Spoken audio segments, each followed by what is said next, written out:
লায়ের নোংর ছাড়িয়া দেরে দেরে দে মাঝি ভাই, গাঙ্গে আইসা দেখো পান, সেই গানটার কথা মনে পড়ে যায়। নদীতে নতুন পানি এসছে, একদম বড় মানে সন্ধ্যাবেলায় আমরা আছি সেই নদীর কিনারে। আমাদের সেই থাম্বেল দেখতে পাচ্ছেন, লাইট জ্বলছে, অনেক দারুণ। এখানে আমার আতিক এসছে, সেই সাংবাদিক আতিক সাহেব চলে আসছে। সন্ধ্যার আদলের ভিডিওটা অনেক বিউটিফুল ভিডিও। যাই হোক, ভিডিওটা আপনাদের ভালো লাগবে। আর ওপারে দেখতে পাচ্ছেন এই যে টাওয়ার, আনুষ্ঠানিক টাওয়ার। এখনও মনে করেন যে এখনও সেই বাঁশি বাজে, বাঁশির সুর, জেলেদের মাছ ধরা। এখানে মনে করেন বাংলার প্রকৃতি প্রেম, প্রকৃতি ভালোবাসা, যেগুলো আমরা অনেক তারার মাঝেও সেগুলো দেখতে পাই না। সন্ধ্যাবেলা, সন্ধ্যা নেমে গেছে, কালী বৈশাখ, কালী সন্ধ্যা যাহাকে বলে।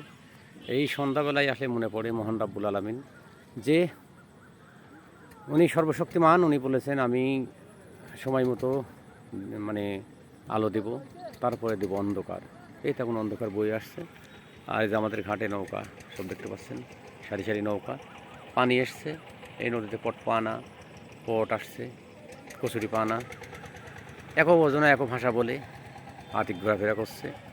তো সন্ধ্যা নাগাতে যে বিভিন্ন জায়গায় বিভিন্ন চক্করে নৌকা ঠেকে আছে, এই নৌকাগুলো ওই গেলে ওখানে সুখানে দাঁড়িয়ে আছে, দেখতে পাচ্ছেন আপনারা। অনেকই দারুণ ভিডিও, অনেক দারুণ ভিউ। আসলে সন্ধ্যার ভিডিও তো, এই যে জেলেরা কিন্তু এটা ছোট্ট ছোট্ট এই যে এর ভিতরে থাকে, বসবাস করে নৌকার সোয়ের ভিতরে। আর উপরে লাইট জ্বলছে, আর সেই আল্লাহর সেই নিদর্শন, যিনি স্বরূপ নিয়ে খেলা করে, ওনাকে খালি চোখে দেখা যায় না। যারা আধ্যাত্মিক সাধন পূজন করে, উনি এই যে এত সুন্দর আসমান জমিন আমাদের জন্য রেখে দিয়েছে। এই পার্বত্য নীলা, এই নীলা বোঝা বড় কঠিন, কাহারও সাধ্য নাই যে আমরা বুঝতে পারি। তবে আপনাদের সবাইকে বলবো, সবসময়ের জন্য মহান রাব্বুল আলামিন আপনার প্রতিপালকের প্রতি বিশ্বাস রাখবেন।